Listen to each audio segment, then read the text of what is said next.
This is my video for course project part 2, the initial works in progress. You'll notice that this is a different video than the one that I uploaded for my virtual blog. I had been treating these assignments as 2 separate assignments from the beginning, so I had planned out 2 separate videos. That one focused a lot more on inspirations and how I was thinking and feeling about the project, and this video goes a lot more into how I'm feeling about each individual piece. And I think it's been really useful to create both these different versions because it's given me a lot of insights into my own work, which I will hopefully touch on in this video somewhat. First, let's take a look at each of the different pieces that I've been working on and where they're at. Following along in the order that I created part 1 of this course project, first is the painting Wildflower Fields Forever, which is on a 30 by 40 canvas. As you can tell by the image, this is one of the pieces that I still need to really get going on. This canvas was actually created as a piece in a different course, a 500 level prerequisite that I was assigned.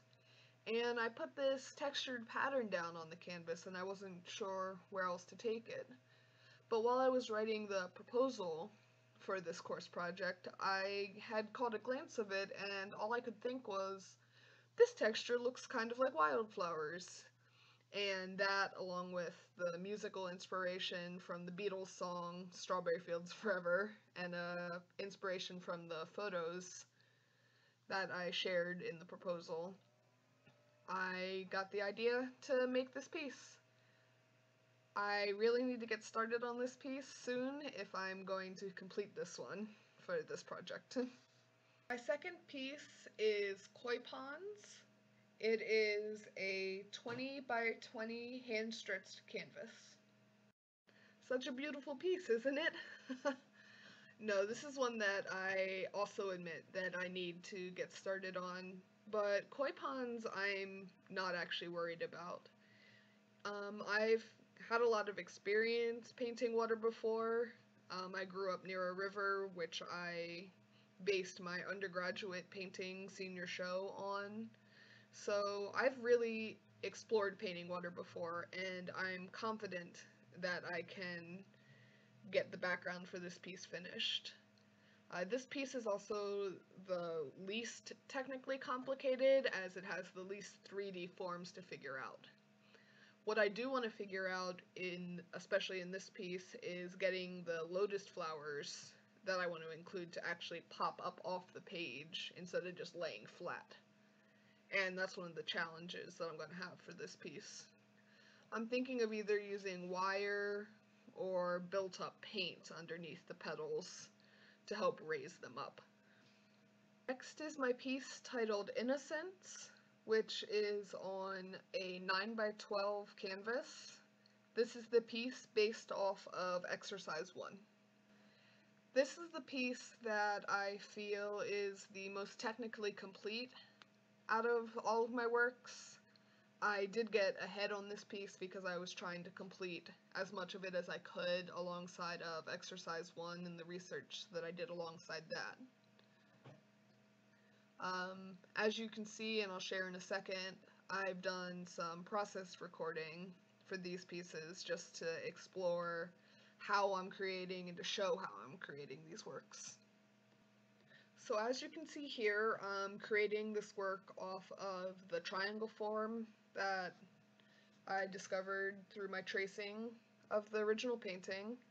And I'm working very wet on wet, as I really like the colors in my backgrounds to interact and meld and pick up each other while I'm creating them, because I feel that it makes a fuller composition.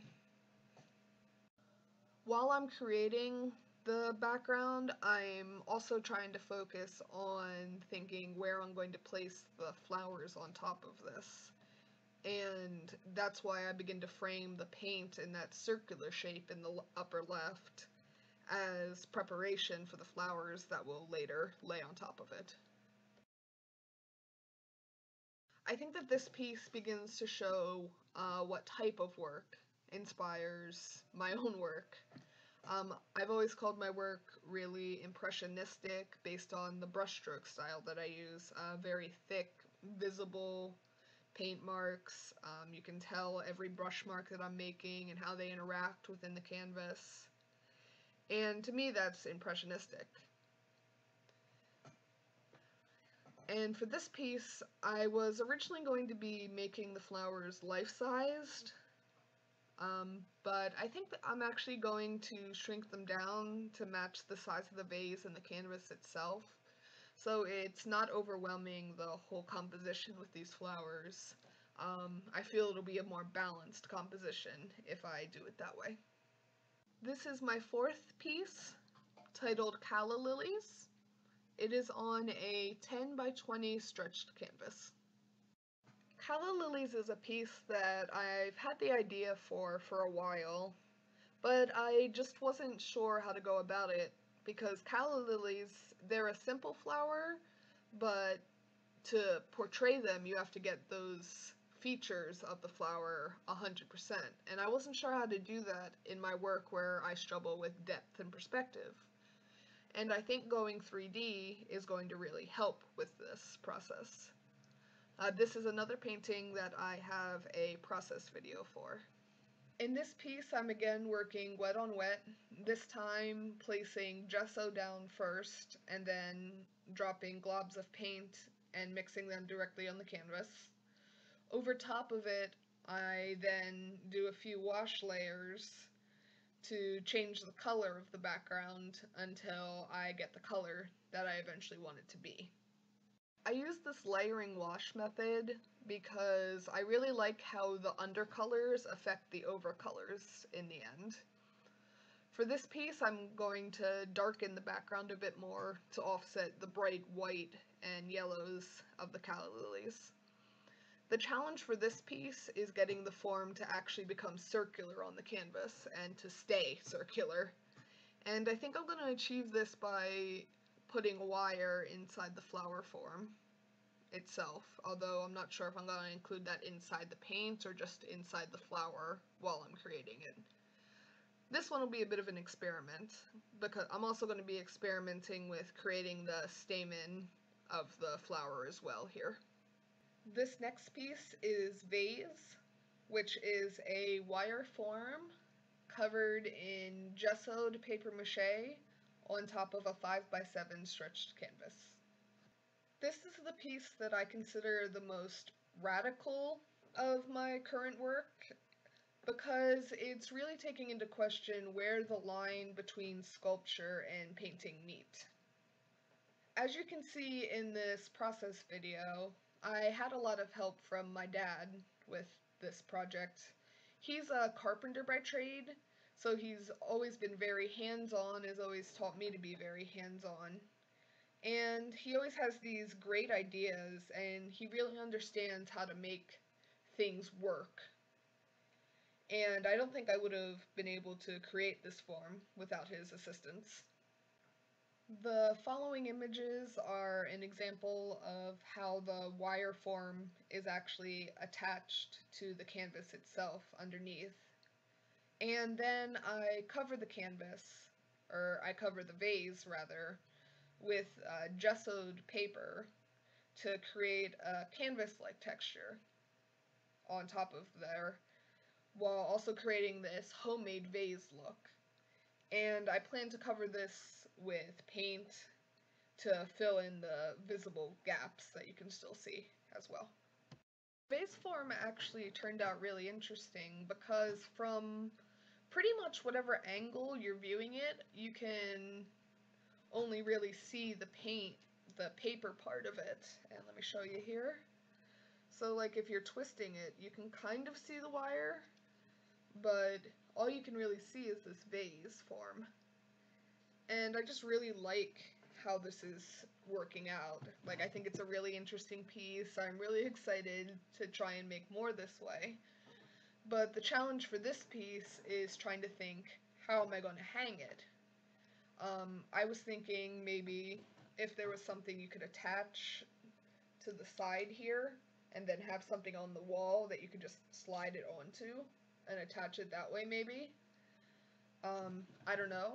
I'm open to ideas here because I'm really not sure where to go on hanging for this piece. My sixth and final piece is currently called Blooming Cactus, and it is on a 12 by 16 stretch canvas. This is another piece that I've got some process recorded for, and again you're seeing me work in wet on wet and placing down globs of paint to create this background, and then I'm layering it on top of each other. I think that I'm almost there on this piece. I want to go a little warmer on the background, and then I need to paint the canvas or cactus form itself in green on top of it, and then I'm ready for 3D forms on this piece. So as you can see, my work currently is a little all over the place, but at the same time, it's really got me thinking and responding to the ideas that I'm coming up with coming out of this process. And basically, flora and flowers and natural imagery has taken over all of my artwork that I'm creating right now. These next two images are pieces that I've actually created for the graduate drawing class that I'm a part of, but I've really been exploring with natural forms, flowers, just different ways of expressing all of these ideas that I have, or just even ways of recording them.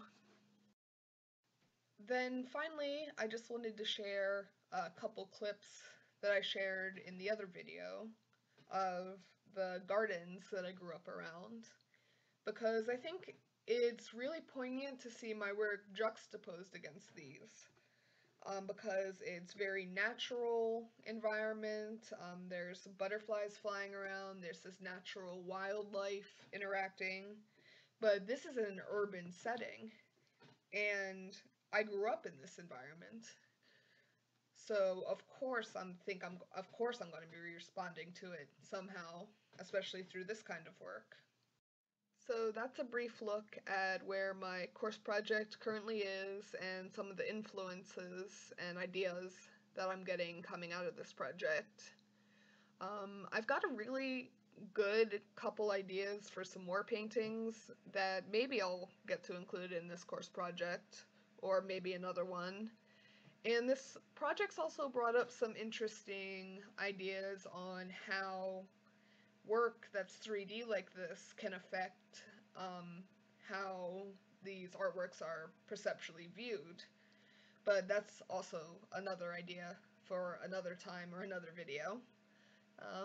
So let me know what you guys think of my work.